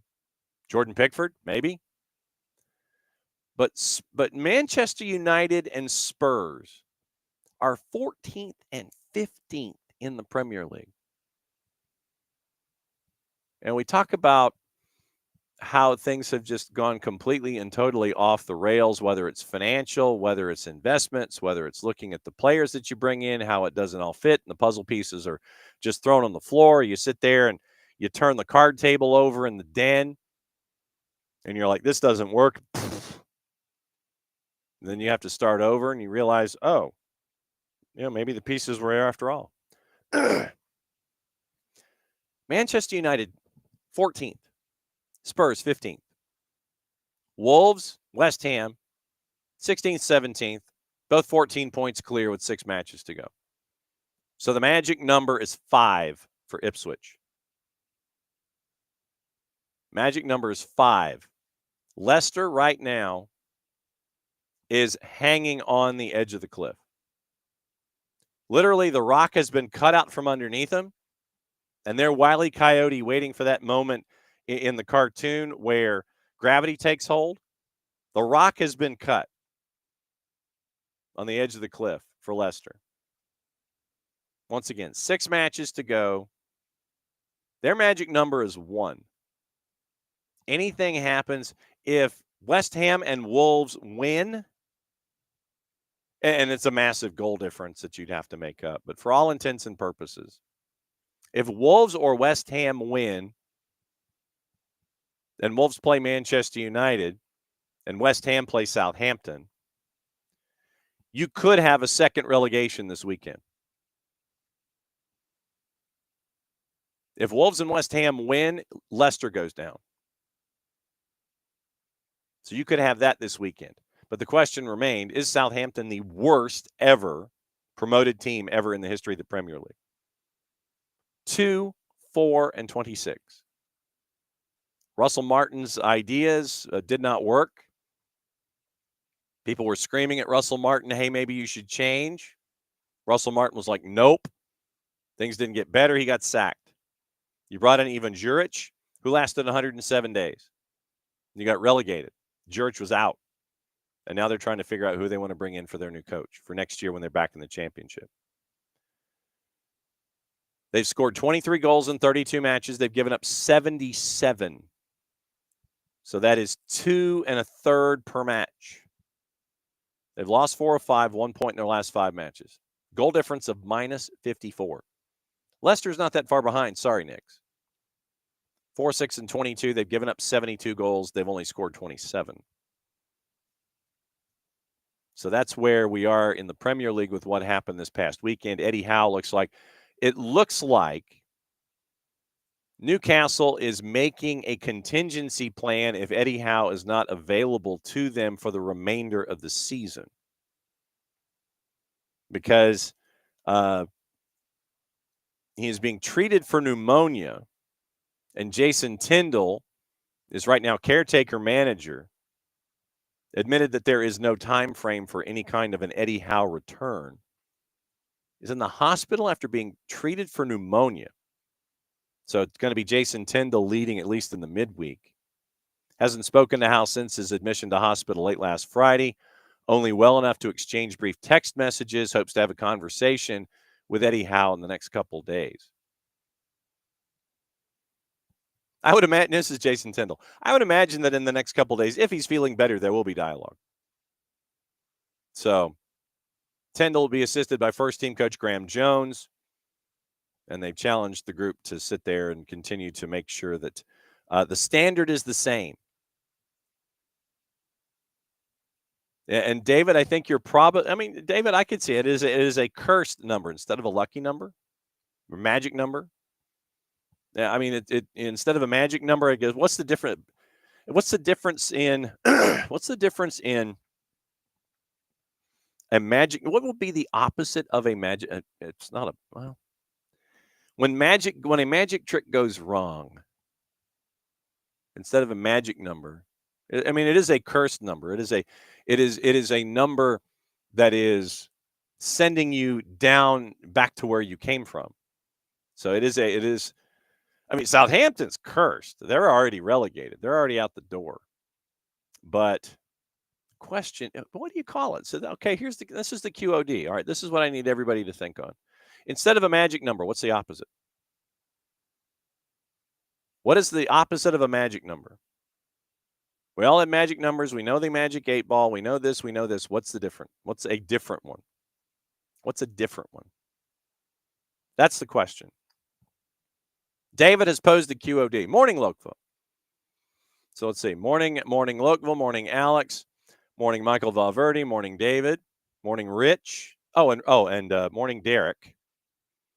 And let's see. Who did I miss? Oh, and question. Oh, this was Rich's conspiracy theory, by the way, going back to MLS.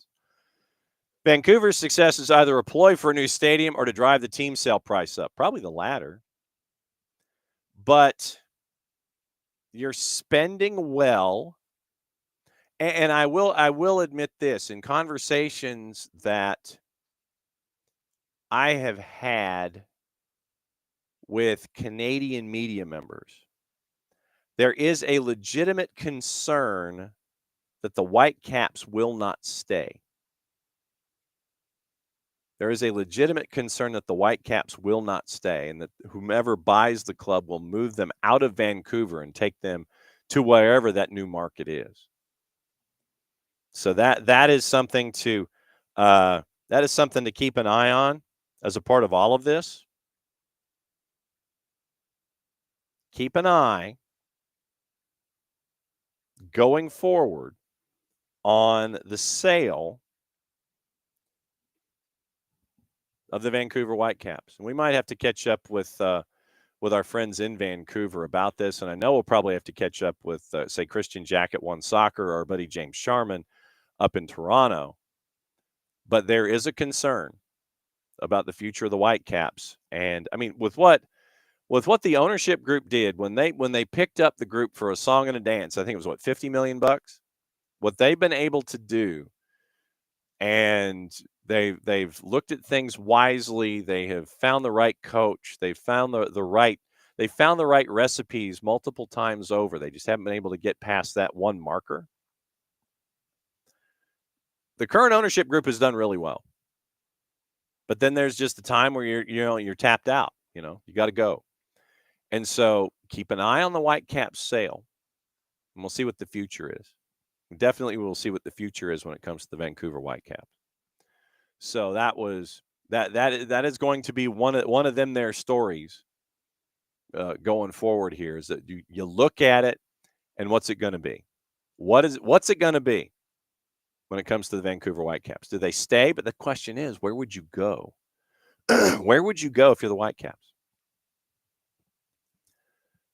Champions League once again, 3 o'clock, Aston Villa, PSG, Dortmund, and Barca. Villa is a dog at home. PSG is a plus 110. Villa's a plus 215. 90-minute draws a plus 280. Dortmund, a dog at home to Barca. Barca's a minus 106. Draws a plus 309. Dortmund is a plus 244. Right now, tomorrow, Bayern, favored on the road at Inter. The Inter. Not like riders here on this particular side of the Atlantic wish to refer to Messi and friends, because you can't do that. Real Madrid is a favorite at home at a minus 145 against Arsenal, who's a plus 350. So that's the rundown of all of the things that are going on today when it comes to all of your numbers and your juice boxes and all those kinds of things.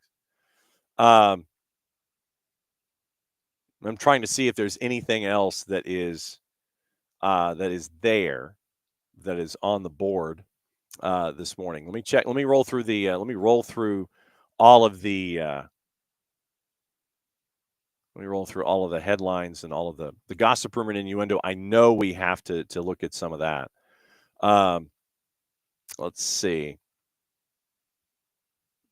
Like I said, I'm trying to check news and features here real quick and see if there's anything that I have skipped, and I don't want to skip anything. EFL Trophy, Peterborough. Posh shocks Birmingham in the final of the EFL Trophy.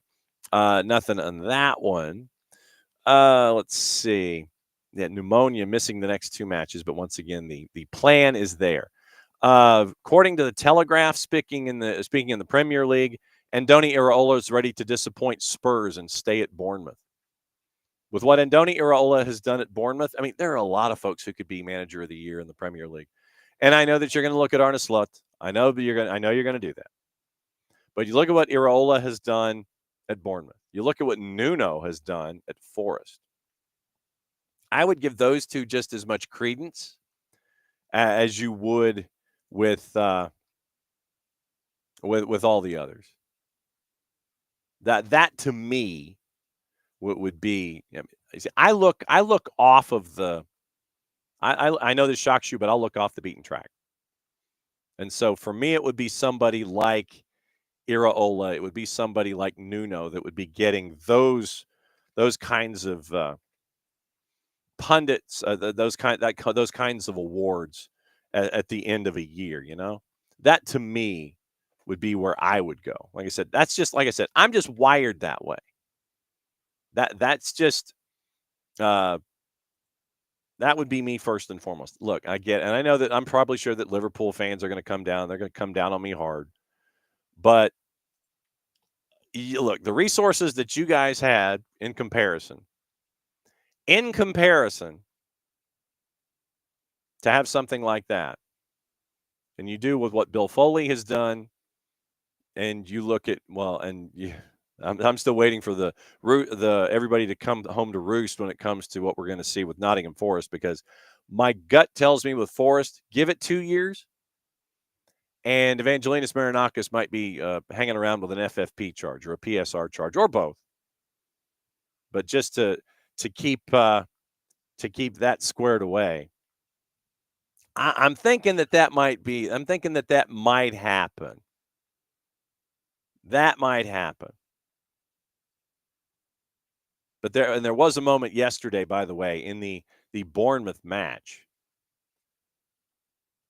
where you had a difficult moment for Marco Silva. And it was a confused official, according to Marco Silva, who was trying to sub in the wrong player. So Semenyo scored in the first minute. So Marco Silva claimed he was forced into a sub he didn't want to make because of a miscommunication with the officials. And he said that after the loss. Silva made a triple sub in the 57th. Muniz, Berga, and Sessegnon replacing Jimenez, Traore, and Tom Kearney. When Sessegnon's number was raised, Silva attempted to inform the fourth that an error had been made, but told that he was unable to change the sub. Silva, after the match, we had enough time to correct it. I tried to correct it, but he decided not to let us correct it. The fourth was confused throughout the game in all circumstances. If you look at Marco Silva after the match, he was pretty hot. Didn't like the foul by Senesi on Joachim Anderson. He thought it was worthy of a red. But he did say after the match his team was poor in the opening 25 minutes, especially after going down in the first minute of goal. So Iraola, when asked about it, said, yes, definitely it's alive for European football. 6-match winless run really hurt them. All the injuries that they had to put up with.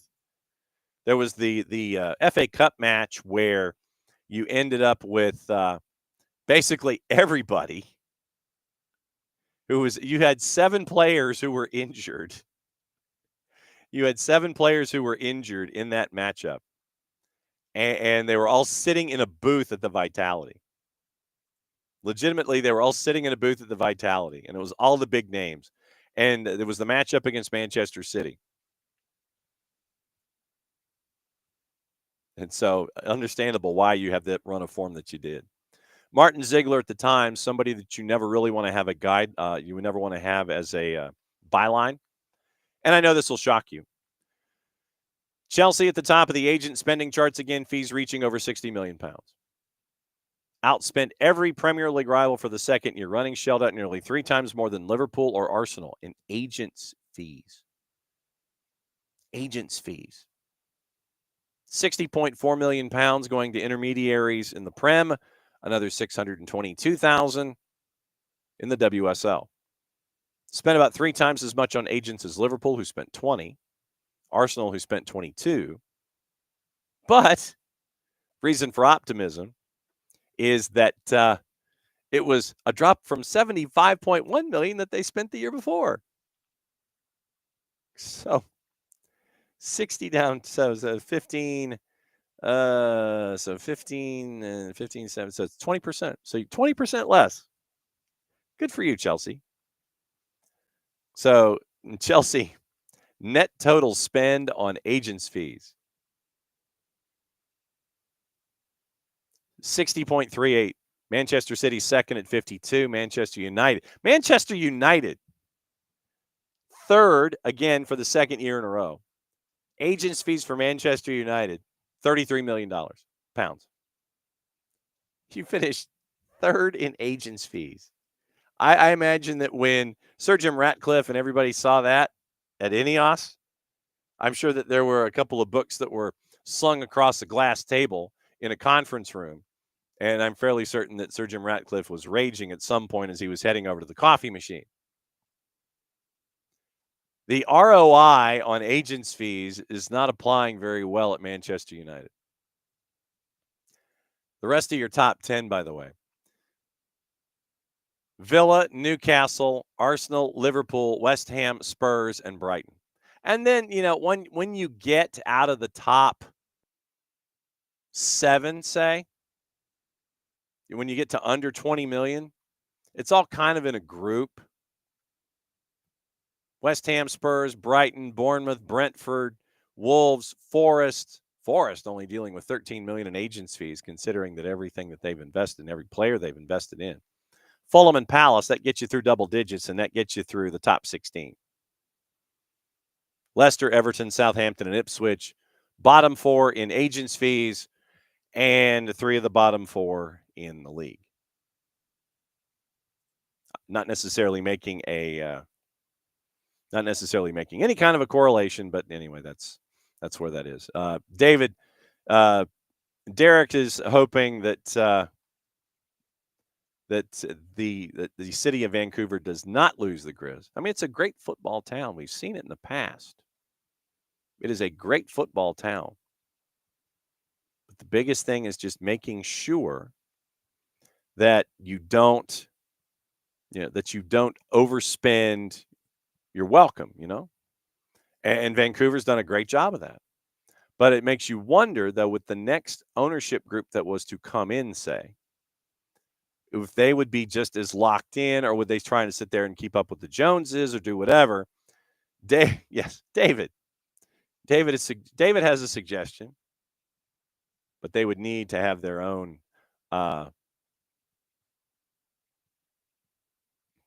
David's like, well, Memphis, like the Grizzlies.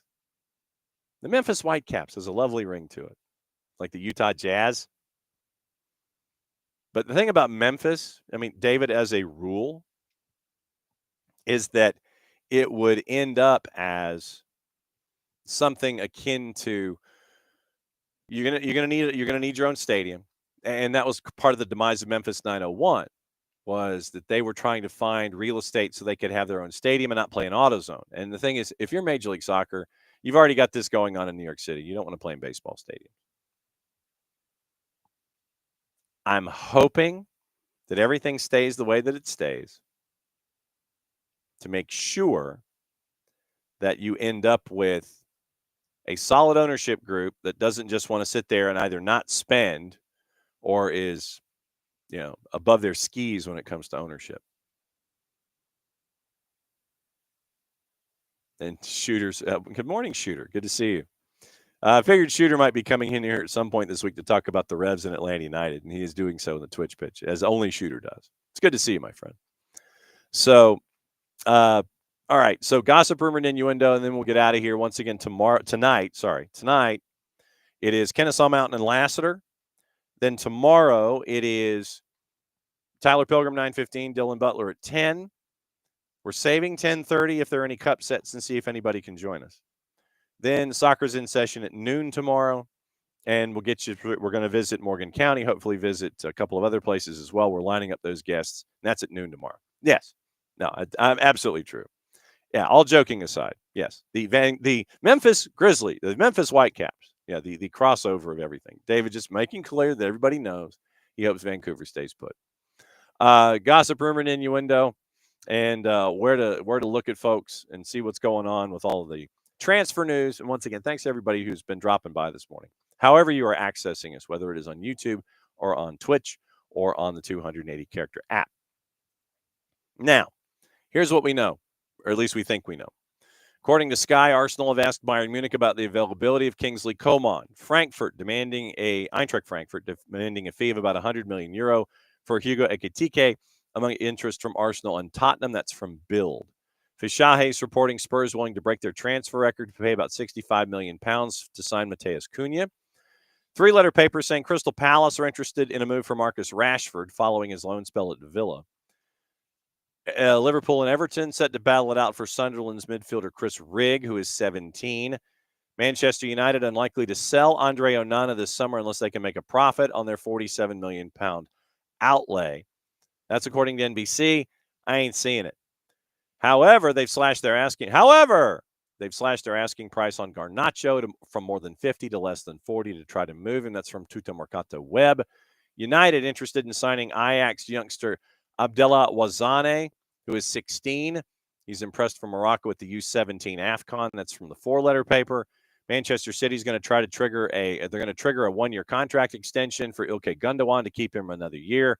Real Madrid will move for Erling Haaland if Vinicius Jr. makes the move to Saudi Arabia.